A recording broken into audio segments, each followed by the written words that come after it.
people with real jobs. Hello? Self-employed people. Which do you want to be?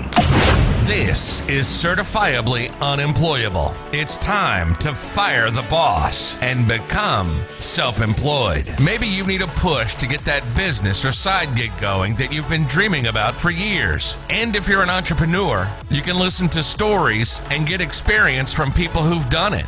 Get ready to change your life. Broadcasting from the compound, this is Certifiably Unemployable, and this is Sean Dean. Welcome to Certifiably Unemployable. I am your host, Sean Dean, and once again, thank you for making us a part of your busy week. I know as an entrepreneur and with everything going on in today's world, you allowing us an opportunity to be inside of your busy schedule, we are grateful for that, and we thank you so much for making us a part of your super busy week. Now, this week, as we are brand new into 2021, there's a lot going on. Obviously, in the space of being an entrepreneur, there's a lot going on in the world. There's a lot going on in the country. You know, we just had an inauguration of a brand new president come in. A lot of entrepreneurs are wondering what to do, especially the newbies, the people that are not sure what to do right now because the handing of the torch has happened. And I'll tell you, being an entrepreneur for many years, I've been through this multiple times. You stay the course. You don't change what you're doing because you're the one in control. And that's the best part about being certifiably unemployable is that nobody tells you what you need to do tomorrow or the next day, right? It's all about your faith. It's all about your vision, and it's all about your energy that's going to drive you forward. So with that being said, as I mentioned in previous episodes, we're focusing on you getting in the right spot. So that way, when you're launching that new business in 2021, you're launching that new business. The first quarter of every year is always crucial for every business, but especially brand new business owners who are looking to just get things started. You have to understand that there is hope. There is hope when it comes to business, everyday life. And that's why this week's guest is super special. His name is Kenneth Carter. He is the founder and president of Ameriton Freight.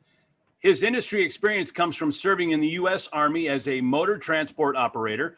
Kenneth started his company a year after being incarcerated to prove that there is hope for everyone. And being an entrepreneur is his true passion, and he doesn't regret the decision to step out of his comfort zone, which we've all done multiple times as an entrepreneur, and make a future for himself. So Kenneth, first, I want to welcome you to Certifiably Unemployable. And secondly, I want to thank you for your service in the military. Thank you so much. Welcome, Sean. Thank you. That was a great introduction. I appreciate it. Hey, my pleasure. I'll tell you, it's easy. You got a great story, and I'm excited to hear what brought you to where we are today, because I believe that everybody, especially as entrepreneurs, you all have different stories, and I know that your story, just the bits and pieces you told me, are really going to resonate with somebody out there listening. So give us a quick story of Kenneth, who you were, who you are today, what got you here. That's a loaded question. Who I was? Well, I started off life doing the right thing. Went to the military right out of high school. Became a truck driver. Got out of the military. Wasn't really. I think I had that entrepreneurial spirit a long time ago, and I didn't know it. But from there, I started driving trucks as a civilian. Became a regional manager for a big corporation, and wanted to make some extra money, as I'm sure that every entrepreneur does, but I did it the wrong way. And I ended up going to prison for 2.5 years. And while being in prison, I realized that potential is gone. So many people, they lose hope, their self-esteem goes down. And, you know, when I first got in, I was pretty much like everyone else. Like, you know what, I'm gonna just do my time. When I get out, you know, I'll figure out what happens then. I'll be a felon, you know, nothing's gonna happen. And about 3 to 4 months in, man, I realized I have to do something better. I can't come back here, first of all. And I don't want to be checking the felon box. I don't want to be a felony. I don't want to be a felon, having a felony, and letting that identify who I am. Right. So from right there, you know, I say, you know what, I got to start a business. And prior to that, I was scared. I was always scared to get in business. I had the hopes and dreams of being a CEO for someone else's company. Mm-hmm. It was just the easier route. Right. And I just started developing systems and plans inside. So let's talk about the fear side of being an entrepreneur. I mean, what do you think is the reason why people, right, of all walks of life, it doesn't matter your upbringing, doesn't matter your background, why do you think that there's fear of owning your own business? What do you think it is? Well, honestly, it's the fear of the unknown. First thing first. Right. But just to delve a little deeper, it's the accountability and the responsibility that is really tough. And not only for yourself, but for others that work with you or work for you, you have to make sure that they're taken care of. And I think people just don't want to have that responsibility overall. I agree. You know, people want to know that when 5 o'clock rolls around, they punch the clock, they're going to leave, they're going to go home. They don't have to worry about it. And if it's not done, somebody else is going to do it. And as an entrepreneur, that's not the case, right? If it's not done at 5 o'clock, guess what? 8 o'clock the next morning, it's still there. It's still not done, right? Right. So no, I'm glad I brought that up because the accountability factor is so huge. So when it comes to having hope, you know, you listen to your story. You're incarcerated for 2.5 years, right? You could have easily just said, you know what, this is the way it is. I'm now a felon, so I'm not going to be hired anywhere else. Well, I guess I'll just accept that and I'll just be complacent with that and just deal with it, right? Why did you not choose that route? Why not? That's the easy route. Right. I feel like business is hard, but the benefits coming from owning your own business is more plentiful than just going and doing the same route. And I realized that I had more potential. That's not who I am. I won't be defined by that stupid decision that I made, and just go for it. That's how I feel like I just had to go for it. You know, that movie, I'm a huge Rocky Balboa fan. I'm a huge Rocky fan. And I really haven't met a guy that doesn't like Rocky because it's just such a motivating movie to watch. The series is great. In Rocky Balboa, he talks about to his son, he's yelling at his son. He's talking about, what, you know, it's not how many times you fall, it's how many times you get up. And that's how winners are made. By when you fall, you get up and you fight back. You know, you could easily been backed in the corner and said, you know what, I'm done. I just can't do this anymore. I'm going to be like, you know, unfortunately 80 to 90% of the other people in this prison, and I'm just going to give up. But you are the one that makes the difference. And that's where the story is so impactful. So I commend you for that. So how has becoming your own boss really, truly changed your outlook on life? Oh man, that's a good question. Well, becoming my own boss has changed my outlook to look more in the future now. Every decision I make now is pertaining to the business. And I know people say, you know, you can't be obsessed with anything or don't be caught up with the business. But the business has changed my life to the point where, like, I don't drink anymore. I go to the gym. I wake up and I think about the business. And I know now that I can prepare the future. Because if you have a job, I mean, you can get to the top, and that's who they're going to cut first. Right. So it doesn't matter how much money you're making when you're working for someone else. You eventually can be cut or will be cut, and then what? So I know that what I do and the work I put in every morning is for me and for my family and for my future. Yeah, that's awesome. You know, and you brought up a point about making your way to the top of a company and getting cut. What people don't understand is that happens all the time. And the reason why is it boils down to dollars and cents, right? So if they look at it and say, well, you know, Mr. Carter, he's making 80, 90,000 a year. I can bring on a novice driver, start driving and doing his thing.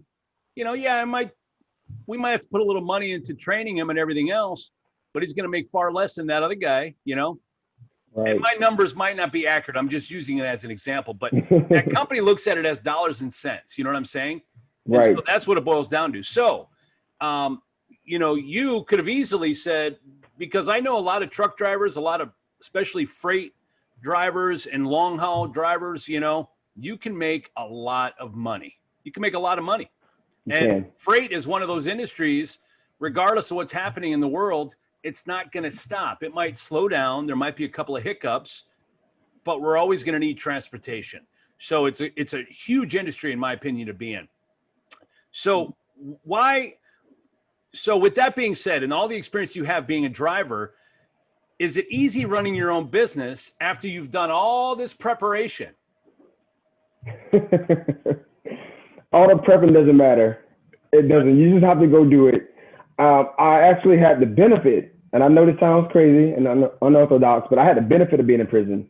So I had that time to work on the business and get every system together, all my resources. I had everything I was going to do, had 3 business plans because I had that time. When I came out and started the business, I got out in October. I started the business in January. None of those plans worked. So everything was totally different. So this was all an epiphany while in prison. Yes. I missed that part of the story. That's fantastic. Yeah, I started playing cards every day, and I'm getting good at at spades. And then one day, the game was over, and I sat back and waited for my next turn, and I realized that this all these people do. They just sit and play cards all day.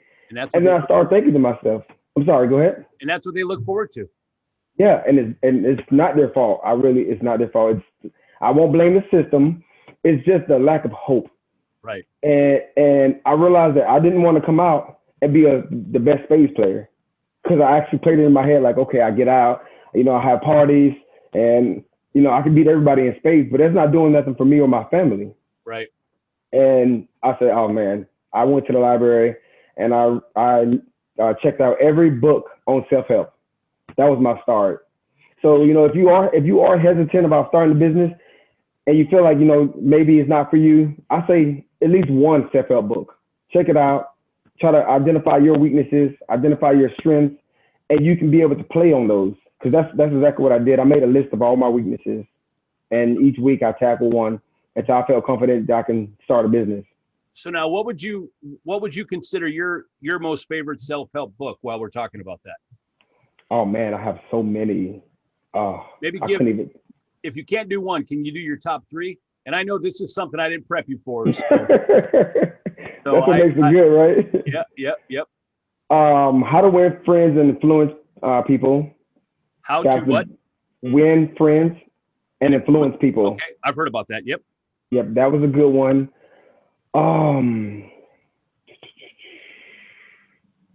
Defy Gravity. That was one. Okay. And I'm checking out my bookshelf as we speak. And I didn't read this one in prison, but I just recently read it, and it's the 10X Rule by Grant Cardone. Okay. Yeah. Great. Oh Cardone. man, that's great stuff. amazing. Matter of fact, I saw you post something about Greg Cardone on your LinkedIn page. Yes. I saw you post. That was just a couple of days ago. I did see that. Yeah. So, and that brings up a good point, because me personally, I'm not a big reader. I would rather listen. I'm more of an audio visual kind of guy. Right. I don't know if it's my mind just moves so fast. I think about so many different things that when I'm reading a book, it's like a squirrel can run by, and now I have to go back and read because I don't know what we just read. So, that's why you're an entrepreneur. But I do know that self-help is huge. Just even if you have to go on YouTube and just pull up videos of these different motivational speakers, one of my favorites is Les Brown. Les Brown really is good. Absolutely magnificent. Then of course you got Zig Ziglar, Tony Robbins. You got a lot of people there's so much content. So when it comes to self-help, I think that helps people with understanding that there is hope, because if you really dig deep into a lot of these people that are doing motivational speaking, Les Brown, for example, it hasn't always been easy for them.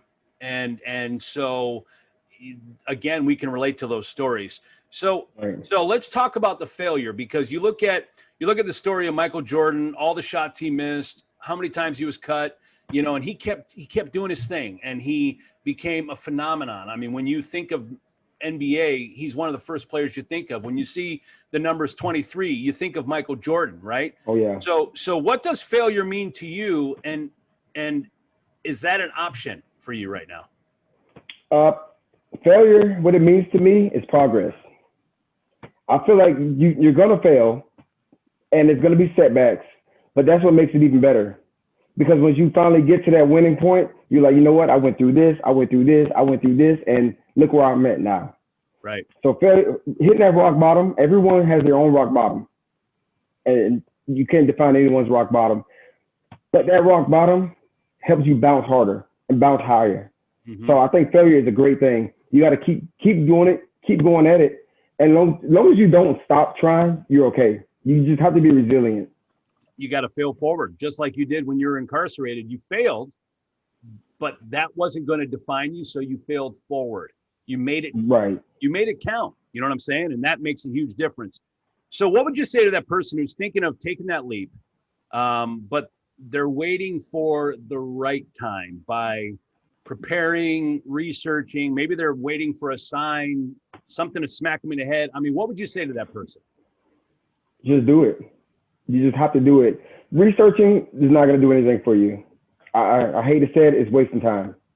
It's that fear. So you're trying to figure out the best way, the best solution, and get in contact with the right person. You're not going to find that right person, and you're not going to find the right way to do it until you actually jump and do it. And then you hit that good problem, I like to call it. You got to have a good problem. So when that next time you make a call to someone and you start your business and they say, oh, well, you got to have insurance. That's a good problem, because now you've been introduced to something new that you have to go out there and get. So just don't waste time. Just take action. Make it happen right now. I mean, like right now. Don't say, oh, tomorrow. You know, I just want to reiterate on that. I had this thing called the curse of Monday. It started out in prison, and I started working out, and everybody told me, oh, Monday, I'll start with you. Monday, I'll start with you. And I started to realize that Monday never came around because it's just a stall tactic. So don't wait till Monday. Don't wait till Friday. Do it now. You got an idea? Make it happen. That's right. And that's what I mean, I was making cold calls in work release. I had no product. I hardly had a name for the company. And I was behind the gate, so I wasn't even free. But I was making those cold calls because I knew that once I get out, I was going to do it. But if I just sat there and waited, and as soon as I get out, I'll make my plan. I'll tell you, there's a lot of people I know that I still speak with, and they're still making their plan and not doing anything. And other than being a driver, I mean, how much did you know about owning your own business? Zero. Yeah. And driving a truck has nothing to do with freight brokering. So it's all brand new. And we're going to get into that in just a moment, because I want to hear more about your business and also the other stuff you're doing with the fitness stuff as well. So what is it you're doing now as an entrepreneur? And what's your message to inspire others? I mean, does that make sense? What I just asked you? Okay, yeah. Perfect. What I would say to inspire others is it's not over. No matter what you've ran into, no matter what you've done, that's the past, and that's what it's going to be. You know, you got that rearview mirror for a reason. It's really small. You could take a glance back, but that windshield is wide open for you. That's the future. So you take a look at that and you go forward. Yeah. Stop waiting. That's it. Stop waiting, because number one, we're not promised tomorrow. Whether you believe in God, whatever you believe spiritually or anything else, the facts are the facts that we are not promised tomorrow. And if you're waiting for that perfect moment to get your business started, that's like the new couple saying, well, we're going to wait for the perfect time to have a child. Well, guess what? Even when your cards are lined up the way you think are perfect, when you have that baby, there's things that you were not counting on. And that's right. The way it is when you're an entrepreneur. Now, the best part about that is that fortunately with us entrepreneurs, we have a tremendous support system. And, we've got episodes that we've talked about, having different support with your spouse and your family, but just being fellow entrepreneurs and allowing ourselves to connect and allowing ourselves to have each other's back, allowing ourselves to be each other's coach in the corner. It's so important to know that today sucked, but tomorrow's going to be great, because that's what it's all about. And guess what? It sucks for me and it sucks for Kenneth. It's the way it is, right? We get over it. We move on. And that's where we have to have thick skin and we have to have belief. And that's why we have to understand that there is hope. So with that being said, I want you to tell us about your company, your brokerage firm. What is it you're looking for? Are there any entrepreneurs out there that you maybe can call upon for them to take action? Maybe you're looking for drivers. I mean, whatever it is, let's talk about what it is you're doing and what you need right now in your business. Okay. Well, we're a non-asset brokerage, so we don't own any vehicles, no trucks, any trailers, nothing like that. We pretty much just provide a service for different customers who need things moved and shipped, and we find the trucks for it. Okay, so what that means, so I'm gonna tell you in my brain what that means. That means you're a broker. So if I'm a driver, maybe I own my own truck, I own my own Freightliner, van, whatever the case may be, anything that can haul freight. You're going to act as my broker to find me loads from point A to point B, correct? Right. Okay. Right. Perfect. And the reason where a broker helps out the carrier is because if you're driving, you don't have time to do the sales. Right. So we're really like your sales manager. You don't have time to look for different loads. You don't have time to negotiate. You don't have time to do the paperwork. And so that's what we're there for. We pretty much save everyone time on both ends. So if somebody's listening to this and they're a driver and they're considering on, maybe buying their own truck because they're tired of making a portion of the money because they don't own their own truck or whatever, is that someone that you're looking for where they can reach out to you? What are you looking for in a driver? What is it you're looking for? Any specific type of truck? Any certain specifications there? Well, for the truck, we usually do 53 footers. It can be over the road, local, regional, it doesn't matter. We're getting into more vans, the hot shot loads. But what we're really looking for is for the person, and they have to be professional, be empathetic, reliable, caring, and honest. Right. Those are our values, and we want people like that. Because if you're not professional, you can't really handle business, then we don't want you on our team or even with us at all, because it's going to make everyone look bad. Yep. And like you said earlier, everyone has a bad day. Get over it. That's right. It's over. That's right. Listen, I was in radio for many years, and the station that I worked at, we didn't have a 6-second delay. We didn't have anything. So if you said the wrong thing, nothing you could do about it. So when you said something, dwelling on it and talking about it just made it worse. Right. I mean, so whenever somebody made a mistake and, you would cut the mic, you go to commercial and the person's like, listen, it's in space. There's nothing you can do about it, right? Nothing we can do. And that's the same thing being an entrepreneur. Tuesday might've been horrible, but Wednesday's going to be even better. It's only going to be worse if you allow it to be worse, right? So that's great.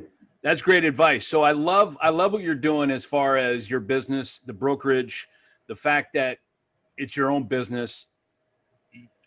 My passion is huge for that. So I'm super excited about that, obviously. Now, what about the other thing that you're just starting? Because I understand you're kicking off a fitness thing too, and it's connected to the transportation thing. Tell us about that. Okay. Well, I love trucks. I love freight. I love the industry. I love working out. I'm a health fanatic. I'm a personal trainer and a nutrition coach. So I say, you know what? What's better than having a fitness company that can help out truckers? The bad nutrition, the bad exercises, lower back pains, hypertension, anything. We're developing a network of doctors and physicians that can help those people with those pains. And I'm going to start developing different workouts and exercises that can help those drivers out to mitigate some of those issues that they're having. That's awesome. But I would imagine there's a lot of just work from home entrepreneurs that could take advantage of that as well, because the bottom line is that when you're an entrepreneur and you're focused on your business, a lot of times you're in front of your computer all the time. You're so focused on doing what you're doing that you don't think about those things. You push that to the side. So that's exciting. I think that's great. Let us know if there's anything we can do to help you amp that up and push it forward, because that's needed in every industry. But I like the fact you're doing it in the truck, because I had worked at a truck stop for a while earlier in my, actually before I became self-employed. That was one of the things that I did for a while. And that was one of the things that I noticed was it was a very common denominator amongst truckers was just the poor diets, poor exercise habits, and things of that nature. And it makes sense. It makes sense. They spend time on the road in their truck, so, right. And they're tired because they've been driving all night or all day. The last thing they want to do is hit the gym, So, right. Yeah. So I think that's one good thing that came from you having 2.5 years of not a whole lot to do, because you got to love those weights, man, and that's fantastic. So I think that's great. So let us know what we can do to help you with your business. But right now, before we wrap it up, I want you to give us your closing remarks if there's any last words you want to give us. And also, how can we connect with you? How do we reach you? Tell us all about that. Okay. Well, I just want to say that my purpose and the company's purpose is to fill lives with optimism and work to engender positive self-worth. With that being said, we feel like everyone has the opportunity to do something bigger and better than what they think or what they've been told. So you got to get out there, harness your own thoughts, and harness that pain that you've been through. Find the deepest, darkest pain and take it from there. And just don't let that pain drag you down. You use that as energy to get better and to build yourself up. And that's what we're here for.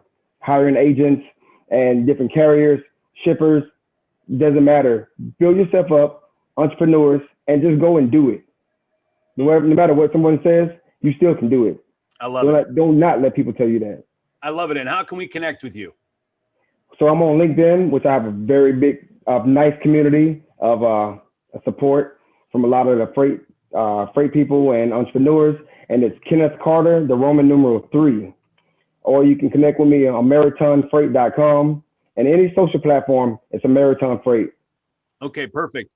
And if you want to just reach out to me through our Certifiably Unemployable group on Facebook, or message us, email, website, whatever the case may be, I can get you connected with Kenneth too, because I understand that sometimes that third party introduction is very helpful. It makes people feel better. So if that's what you want, if that's how you want me to connect you with Kenneth, absolutely. I look forward to having you on the show again. I look forward to hearing more about your business, seeing it grow. And again, if there's anything that we can do here at Certifiably Unemployable to help your business, do not hesitate. We appreciate you being on the show today. Thank you. And reach out to Sean, please. I'd love to talk to anyone and help them make that leap, step out of faith, and just do the right thing and do it for yourself. So reach out to Sean, please, and let's make it happen. Let's have a little talk. That's right. Now, don't forget to like, subscribe, and share this episode. And if you have any thoughts, any comments while you're listening to this, go ahead and drop them. Particularly the video version on Facebook or through YouTube. And don't forget to share this episode, because there is somebody out there that needs this story. Once again, Kenneth, thank you for being on Certifiably Unemployable. And until next time. You've been listening to Certifiably Unemployable. Ready to fire the boss yet? You're on your way. Sean has been self-employed for over 20 years. So if that's something that you want to do, something you've been dreaming about for years, Sean has all the knowledge, good, bad, and indifferent. We hope you've gotten some useful and practical information from this show. And we'll be back soon. But in the meantime, hook up with us on Facebook and Instagram at Certifiably Unemployable. Find us on YouTube and at www.certifiablyunemployable.us.net.org and .info. Till next time, this is Certifiably Unemployable, signing off.